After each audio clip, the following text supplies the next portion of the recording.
everyone, and welcome once again to Geeks Not Nerds, the podcast. I'm Captain Logan. And I am Vince. Hey, Vince, it's podcasting time again. That's right, we are casting our pods to the wind. Ooh, yay for a TMBG plug. So, Vince, what is our topic today, sir? Today is a topic, and guys, I got this from my brains.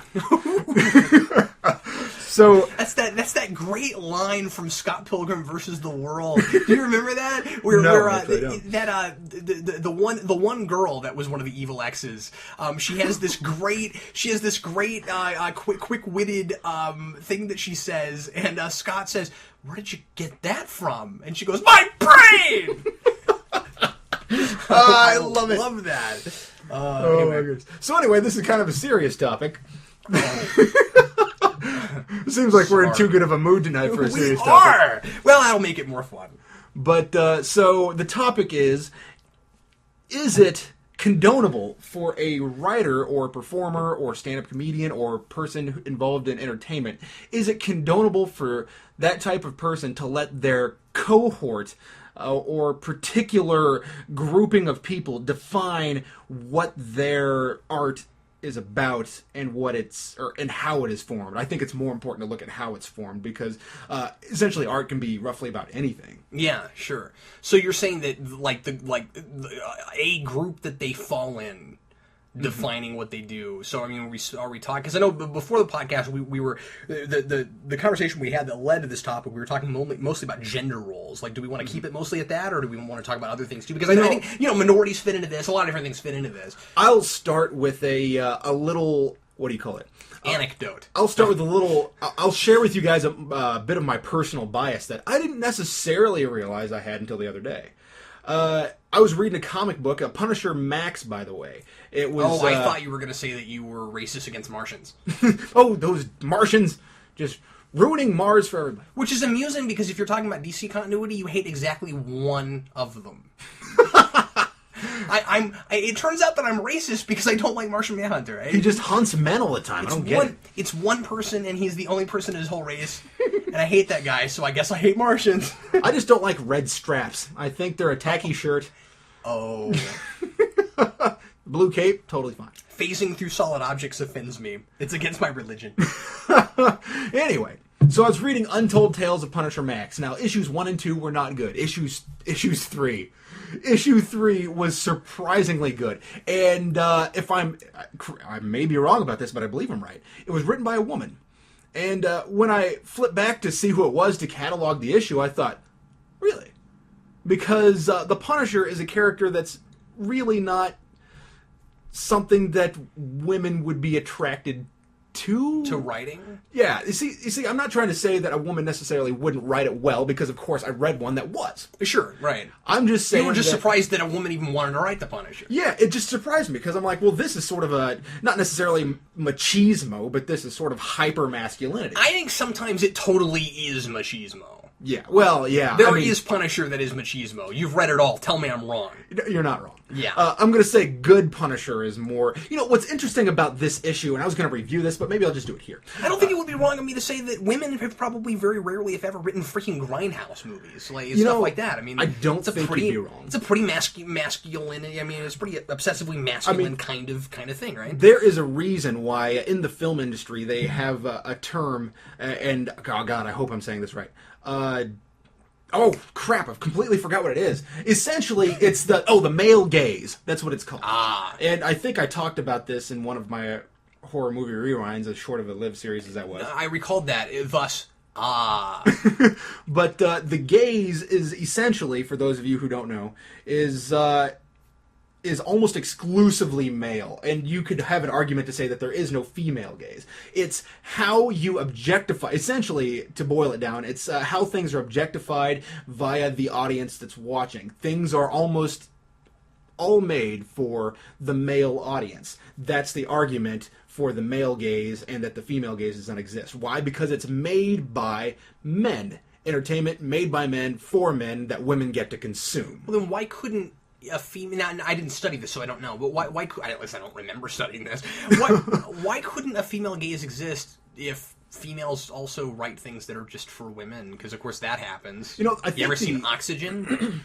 I think the idea is that essentially rules, and I don't buy this, and I can argue against this. I think the idea that the reason why the female gaze does not exist is that women are operating while making their art. They're operating under a set of rules that was defined by men, and therefore the rules are inherently masculine.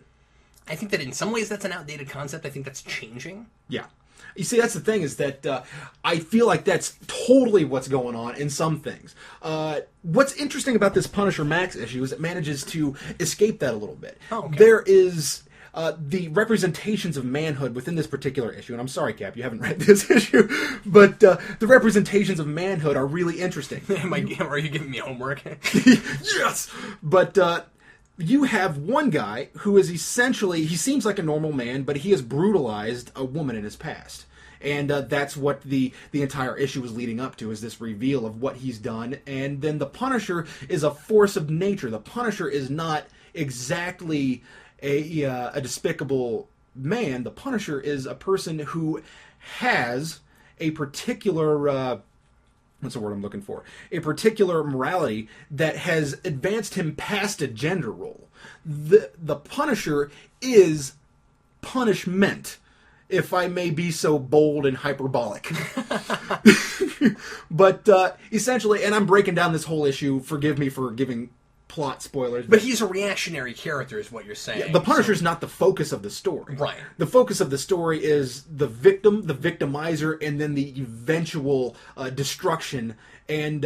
inevitable. Yeah, the inevitable destruction. Right? Now, what's interesting about this male brutalizer is that this is a guy who's... It's written from his perspective.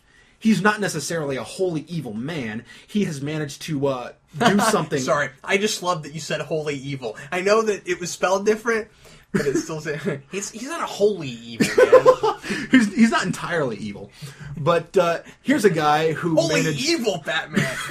Sorry, go ahead. This man has done something horrible in his past and then managed to forge a fairly normal life onward. But there has been this defining moment for him that he did something despicable. And he knows that he deserves punishment. He is almost welcoming of it. Wow. And that's what's so interesting, that the gender roles are less important. And what's more important is what is going on within these people's minds. The torment that they have been putting themselves through for years, and what that eventually turns them into.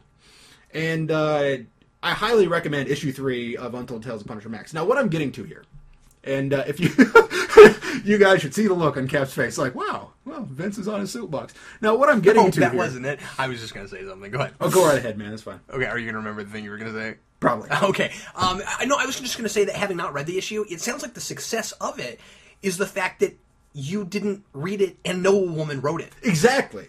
That was the thing, is that I went, oh my goodness, really? Now that I'm sitting here saying this to you guys, I'm like, oh my god, I hope a woman actually did write it, because I thought they were. But anyway, that's the thing, is that I have this little bit of a bias towards women writing comics. I'm like, outside of Gail Simone, who has written some awesome stuff, I just didn't expect it. Yeah, well, the thing is, you don't see it that often. You and I have both read a couple things that were by female writers that we didn't really care for, and unfortunately, it's not a sexist thing, but your perceptions are going to be swayed by that kind of thing. You know, it's almost impossible to help. Having said that, there are apparently a lot of, and we've talked about this before, there are a lot of really fantastic female writers in comics. I just haven't managed to touch on as many of them as I'd like to. And let me also put in a plug once again for Womanthology, which came out a few months ago, which is a coffee table book of many tales of in comics of independent tales by female writers and artists, and it looks awesome. I haven't got my hands on it yet, but I've talked to some of the folks that worked on that, and I feel the need to bring it up whenever we talk about stuff like this, because I think it's great that it exists, and I think that Marvel and DC have both been kind of not fair at various points in their histories of not hiring really great female writers and artists that ought to be hired. And my point is that I read mainstream, so of course I haven't run into very many female writers and more artists. I do see female artists a lot. Yeah, fair enough. Just not as many writers. But that's the thing, is that it's a little bit complicated. I know this isn't exactly what the podcast is about, but I'll throw this out there really quick just to get us going. superheroes as a medium have always primarily been catered to a particular audience because that's who bought them. I mean, it's a cause and effect kind of thing. It's a circular deal, you know. It's when superheroes got big, it was young boys buying them, you know, and the boys grew up and now they're men and they're still buying them, and then their boys bought them. But like, you know, so there are some female readers, but there's not as many as there are men. So it makes sense not only that they continue to be catered as much as they are to them. Marvel is doing a better job about women right now than DC is. Boy, we never thought we'd say that, did we? And but ultimately, it's really problematic because you've got you do have the female readers there.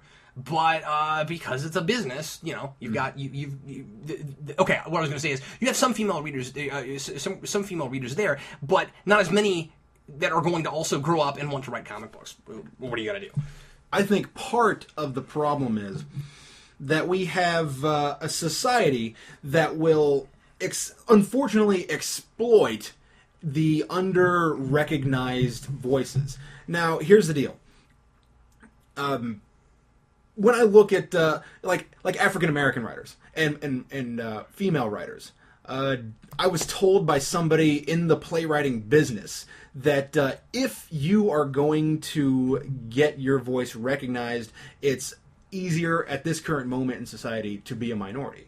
Yeah. And I'm not going to sit here and try to defend that or say anything against that, but what that's telling me is that they're trying to lift these voices up because they're under-recognized. Well, here's the deal. When you just say you qualify as a particular cohort's voice, we're going to lift you up because you can be a voice. Well, anybody can be a voice, but are you good at actually telling a story?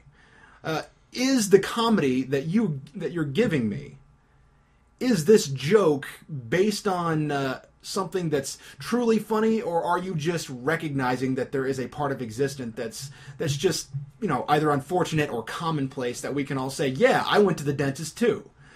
That idea is not only a very unfortunately limited idea, in my opinion, but it's also unfair to everybody. You know, it's not fair to the people who are not of that minority, that might have great ideas to share, that are being shafted just because, well, enough white men in history have already gotten their voices heard. So screw you guys, you're out of luck because now we need to give those minorities a chance, and so forget you people. That's not fair. You know, we're told all the time, and I understand that minorities have been quelched over the centuries, and yeah, yes, that's a problem.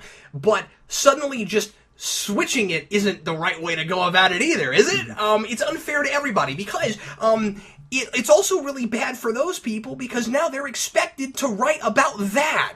Yeah, now they must, you know, gay people must write about being gay. Exactly. Black people must write about being black. And I guess white people are supposed to write about being white. I don't understand. Like, I get probably not. But you see what I'm saying. It's unfair to everybody. We're supposed to be colorblind, and we're supposed to not pay attention to a traditional gender roles anymore when it comes to professionalism, and that's great. But how can we? We're oversimplifying it. We're not being colorblind when you say hey, you're gonna get a better shot now in 2012 of getting your play or your comic book or whatever published because you're well, maybe not comics right now, but your play or your movie or whatever it is because you're an Arab American or because you're whatever. But only if you write about the fact that you're Arab. You know, that's ridiculous. That is truly unfortunate because that guy, whatever he is, should get his stuff out there if he's a great writer because he has a story to tell, not because he's Arab. You know, right? I do feel like it's important to say that it's okay to for an African American to write about being black in America. Well, yes, of course it's okay. Yeah. Yes, of course. No, and I'm not saying you're saying anything against it. But he shouldn't be expected to. Yeah, that he should shouldn't not be said be. that if you don't want to write about being black, you got nothing to say. I don't care about you because, or you're doing a disservice to your race or whatever because you won't write about that. You know what I mean?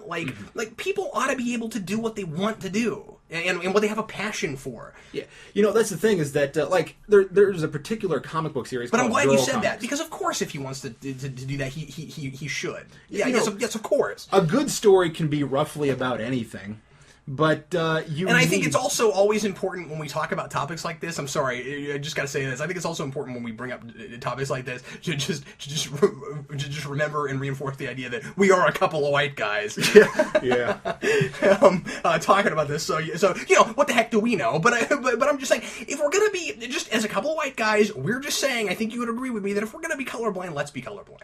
It just seems to be exactly. It seems to be that there's Girl Comics was I think it was a 3-issue miniseries that came out a few years ago, and it was all minis. It was all short, individual issues full of short strips and comics.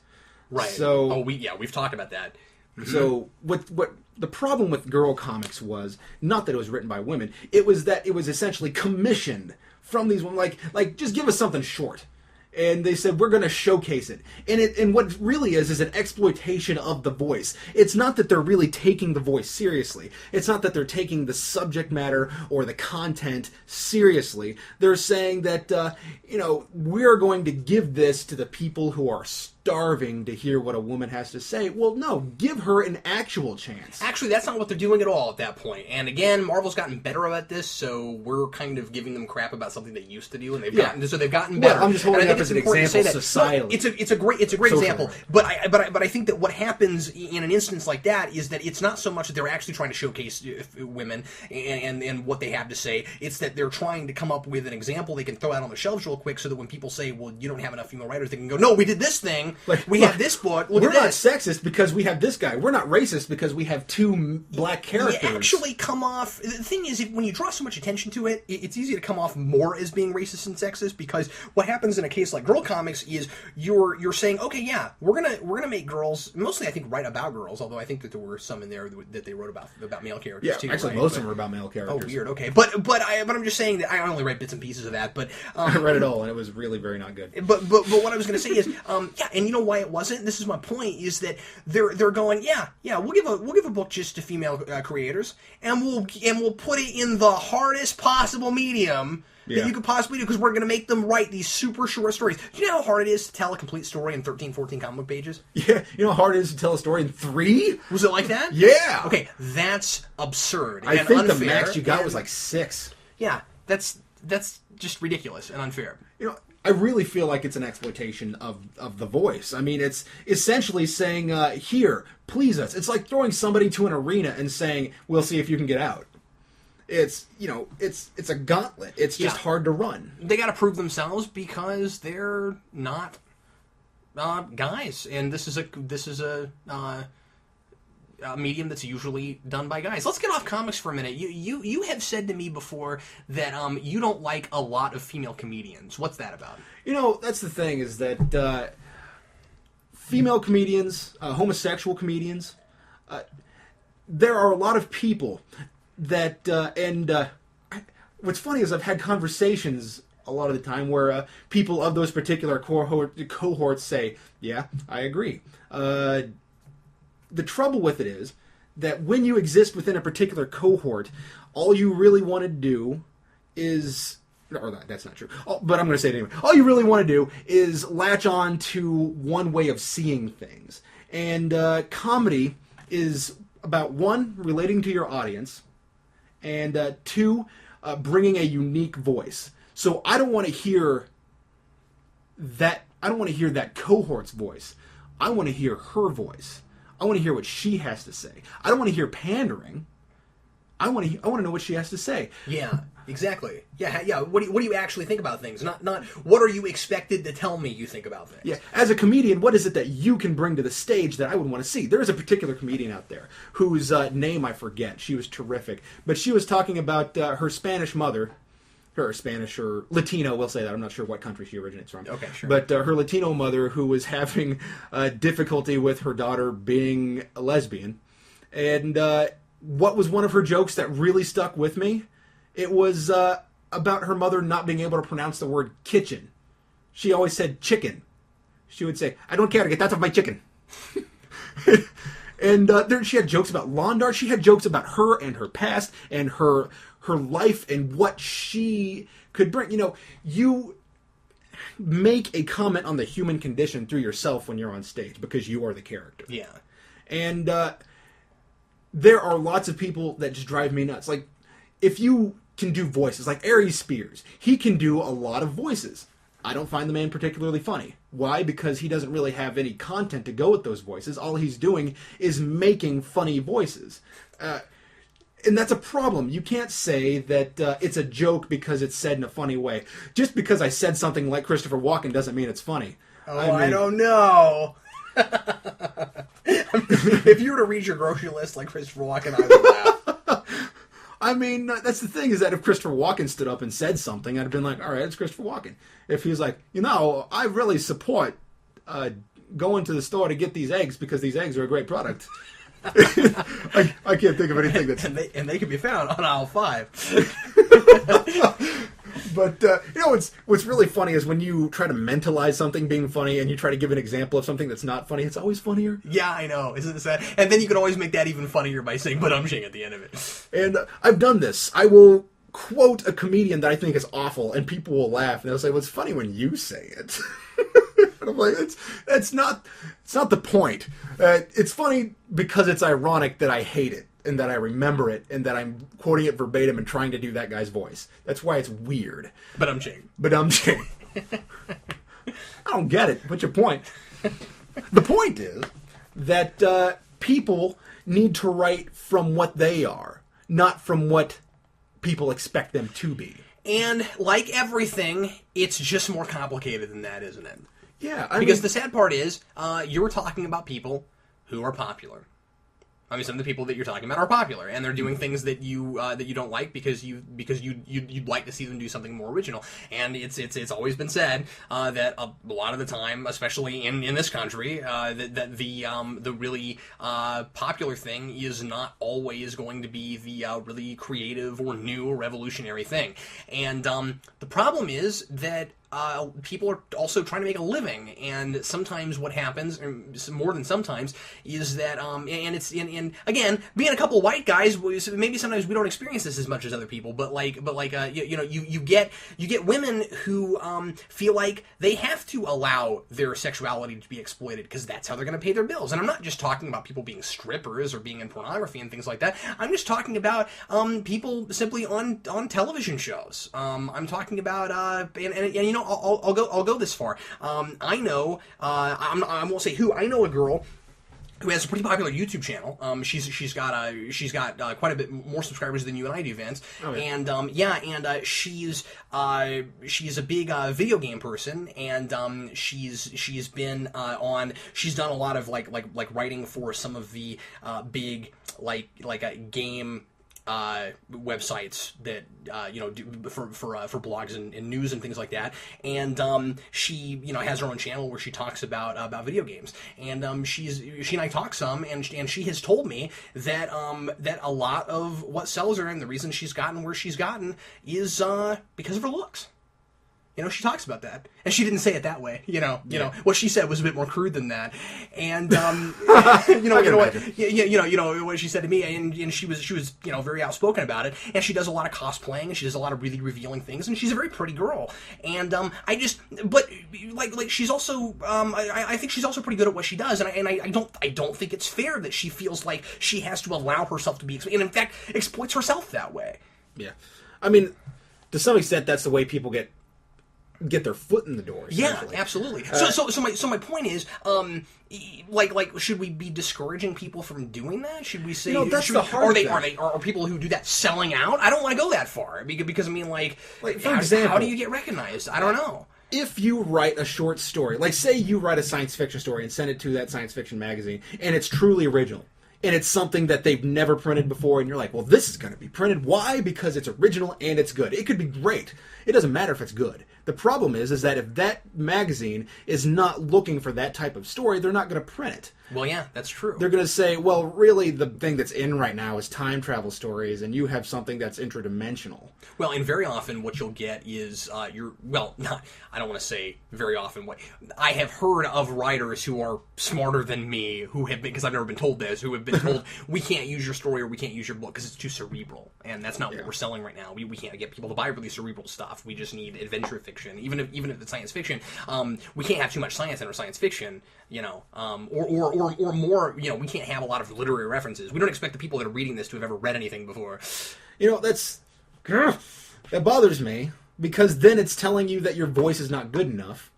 I know an older, very major science fiction author, James Gunn, who's got this great novel. He's read some of it. I've been to some science fiction meetings where he's read some of it, and he can't get anybody to publish it. This guy is a major published author. He knew all of the greats. He's of that generation. He was friends with Asimov. He's one of those guys. Can't get anybody to publish his novel, dude. Ouch. Yeah, because it's too cerebral. Because that's not what people want right now. That's harsh, isn't it? But that's the world that we live in, yeah. and so I don't think that. I think that you have to look at it from a practical side, also. In the long run, to really cause sweeping change in the way we look at things, to really be colorblind, you can't be completely gender blind. You know what I mean? You can't be completely that. Men are men and women are women. But I mean, like, there is a certain amount of, okay, there are things that women can do that men can't do. You're going to have that, you know what I mean? Mm-hmm. But I'm just saying that, like, if we're not going to let those things inform what people are able to do, then in the long run, we've got to not pay attention to that kind of stuff. At the same time, in the short run, how are those people supposed to pay their bills? That's the thing, is that... how are they supposed to get recognized? It's not fair. We look at these artists and say... and I'm not saying that we should do this. I'm saying that the business will look at these artists and say that what their voice has to be is something that we find publishable, which to some extent I understand because it is a business, but well, yeah, sure. When you say that you're a female writer, tell me something about the female condition, I'm like, can't you just get something about the human condition? Absolutely. From exactly. her. That's the trouble, because then a lot of crap gets published because all they want is this one thing. They say, tell me what it's like to be a black. Tell me what it's like to be a woman. Well, because what'll happen is you'll have people who, because they're trying to get in the market, they'll just write whatever people say that they're looking for, and if nobody writes anything good, then they'll publish the crappy stuff. Exactly. That's going to happen. A lot of people do that. They'll read a magazine for a few months, see what they published, and then they'll write something exactly like it, turn it in, and get it published. Yeah. If I see that a lot of publishers are just looking for fiction about think of something really absurd about cops who raise chickens. Well, I don't know anything. I don't know anything about cops who raise chickens. And so if I write that, I'm probably going to write something really crappy because I don't know anything about that. You hope to God neither being a policeman or chicken farming. Or chicken farm. I don't know. I don't know about that. So anyway, obviously that was stupid, but well. Anyway, I don't know that we've made it a point at all, Vince. I think the point is that we have a general repression within the medium that is creating a perception that doesn't need to be there. I agree with that, and I think that's really well said. All right. So, do we have rants? I don't think I can do any better than that. Yeah. so that's great, Vince. Yeah, let's go ahead and go to rants. You want to go first? Sure. Go ahead, dude. All right. This is my ridiculous rant. I have to preface it because it's going to be extremely short. What is the craze on Facebook right now? Another Facebook rant. What is the craze with taking pictures of your food? Number 5, number 6. What is the deal with this? Guilty. Why? Like, I understand if something you have is, like, if you went to a gourmet restaurant and they've created something really unique and interesting, and you're like, wow, this isn't just food, this is really cool. So you take a picture of it. But I'm getting tired of people who are like, look, I'm eating nachos! Or, I just went to Pizza Hut and got some pizza. I'm like, you went to the most average, universal pizza place and you took a picture of your pizza and sent it. And I guarantee you it had 6, 7 thumbs up. I'm like, we can all agree that Pizza Hut's tasty. Why? You know what? No, we can't all agree on that. I mean, I agree, but some people don't like Pizza Hut. Oh, fair enough. I mean, we can all agree that pizza is tasty. Really, bad pizza is still pretty good. I mean, if you love pizza, sure, Vince. You can screw up pizza, but it's not inedible. I think you're being foodist against people who don't like pizza. Pizza's really just a baked open-faced sandwich. And you know what I'm really sick of? I'm sick of publishers telling those people that they have to write about their experiences of not liking pizza. I'm so tired of that. But it's driving me nuts that I'm seeing, like, and also I'm seeing, like, these really unattractive angles of disgusting-looking food. Like, I just don't get it. Like, look, you can't I'm even having frame it right. chili dogs. I'm like, that looks more like a chili dog that's been submerged in soup of nacho cheese. I'm like, that's disgusting. Why are you showing that to us? Because I'm about to devour this and feel awful about myself in 20 minutes. I need everyone to know.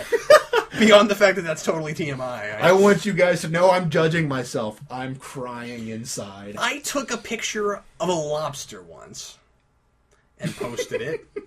Because I never had a lobster. Like, it was this big lobster, and I was supposed to eat it, all of it. And I was just like, wow, this is huge. And looks really hard to eat. So I felt the need to take a picture of it and put it on Twitter. You know... So do I fall into that category? Well, to some extent, I would find that forgivable. Because, first of all, it's a whole lobster. And it's kind of a strange-looking beastie. It looked foreboding, and I just felt the need to take a picture of it for posterity, if nothing else. And if you're having a unique experience, I get it. If this is, like, for example, if this is the first time your kids had cake, you're going to take a picture of your kid with some cake. Okay, sure. It makes sense. If this is the first time you have ever had a chili dog, like, for example, there was a girl from Thailand. It doesn't snow in Thailand. This girl, she was a foreign exchange student in my hometown. I almost brought up snow. And she was jumping around in the snow. She was just freaked out and jazzed and super excited about all the snow on the ground. And the rest of us were just kind of looking at her like, what are you doing? It's cold. But if you can go back to your childhood and if you can possibly remember, you know, how magical an experience it was when you first saw snow. I mean, maybe that sounds silly, but for a lot of us, I think it kind of was. You know, I mean, you know, it takes you back to your childhood. So I don't care how old she was the first time you saw snow. Yeah. You see, that's the thing, is that if what you're taking a picture of is going to be unique, and your audience is going to find it unique, that girl probably took a picture of herself and sent it home. And said, look, I have snow in my hand. And they're like, wow, cool. I've never been to the beach. I've never been in the ocean. I would obviously take a picture of that. You know? Exactly. The people who live in the middle of the United States do not necessarily make it to the edges of the United States regularly. See it? So going back to what you're talking about, then, do you see it as kind of like an abuse of technology? Is it like, yes. It's like I'm doing it because I can? Because we don't have to develop photographs anymore. We can post them immediately. It's for everyone to see, so we do it because we can. I mean, you know how they like launch stuff in outer space for a temporary use and then just let it float around? Yeah. I feel like it's like that. I feel like it's launched into the internet space and that it's just junk out there. Because it's not actually providing... It's not telling me that you're doing anything interesting. But luckily, it's not, because it's in cyberspace. At least it's not going to be like Futurama, where all those things are going to be put together into a giant trash ball and then launched back at the Earth at some point. I don't know. When eventually we're all cybernetic and they're going to launch us into cyberspace, we're going to be cleaning it up with little pitchforks. Like, oh look, another picture of a hamburger from McDonald's. Who'da thunk? Dunk. Why do you always have to create these auditory political cartoons on our podcast, man? Take that, political cartoons, for being tangible and visible. That was a great rant, Vince. Thank you. I appreciated that rant. What's your rant? Well, I took this picture of a lobster once. No. I'm gonna do another. Yeah, I should have a song for this. I've done so many of these. I'm gonna do another rant about the English language, and today's grammar rant is about apostrophes. Have I talked about apostrophes before, Vince? Have I done this one? I don't know if I've done this one. Maybe. Is this the apostrophe S? Yes. Okay, go ahead. Have I done this yet? I don't know, but go ahead and do it again. All right. Well, Hey, the fact that I keep seeing it means it needs to be addressed again. Okay, folks, this is against nobody in particular. Again, Except for you, sitting all the way in the back. Yeah, how dare you? Yeah, being creepy against the guy who clicked on this button. Yeah, perk up and quit falling asleep in my classroom. No, Scrooged. You better have an apple for me too, dude. No, I don't even like apples. I'm flipping around and seeing this constantly, and it just bugs me because it's not just that like I expect to see good grammar because I'm anal about it. It's that this one more than really anything else I think I've talked about grammatically is a major breach in communication. It actually really hinders your experience of reading something because it makes you stop and it makes you for at least a brief moment not really understand what the message is that a person's trying to get across. Just because a word has, and again, if you happen to do this is not against anybody personally. But if you happen to be one of the people that I see do this on YouTube or Twitter or wherever it is, this isn't the way you do it. Don't put an apostrophe before an S just because a word ends in an S. If you write the word buckets, it's buckets. Without an apostrophe, okay?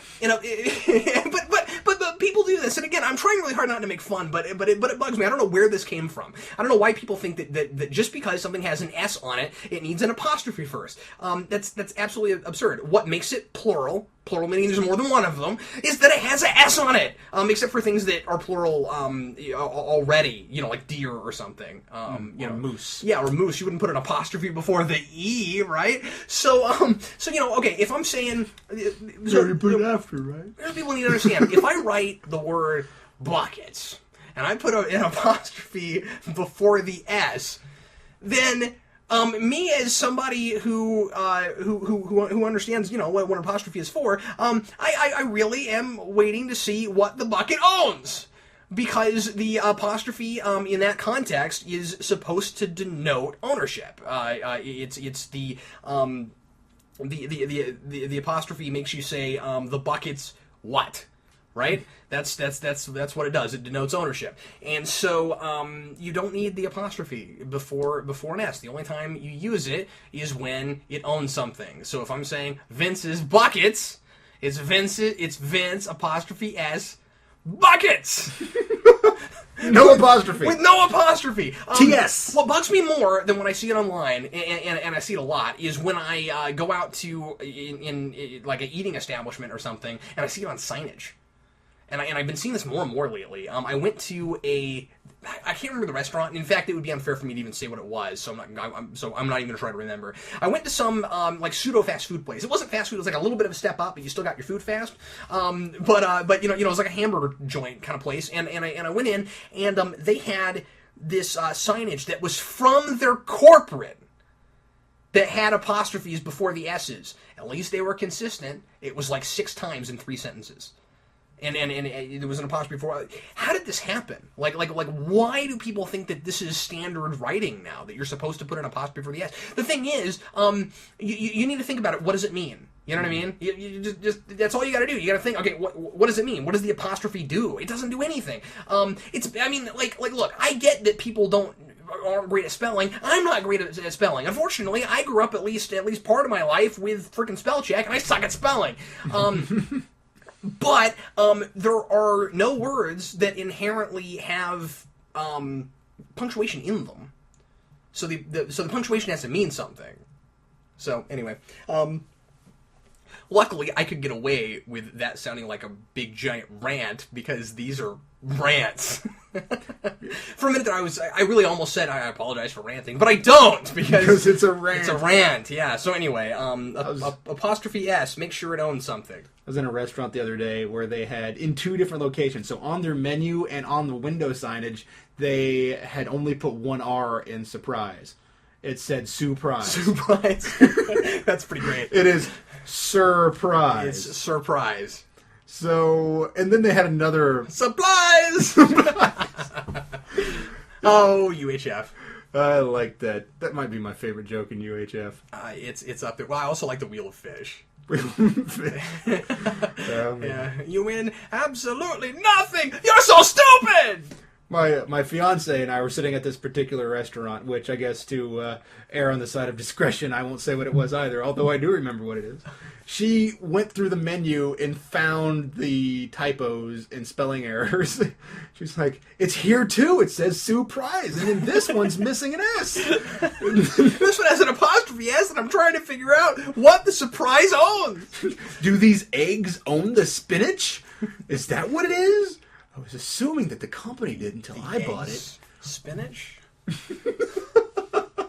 It's, it's got to be possessive, guys. Well, anyway. Hey, everybody. Thanks a lot for listening to this soapboxy version of Geeks Not Nerds, the podcast. Hope you enjoyed it. And I'm Captain Logan. And I'm Vince. We'll see you in a couple weeks, or maybe next week. Not sure yet, but another podcast coming through very soon. We'll see you next time. See you later. Wow, you just saluted the freaking microphone.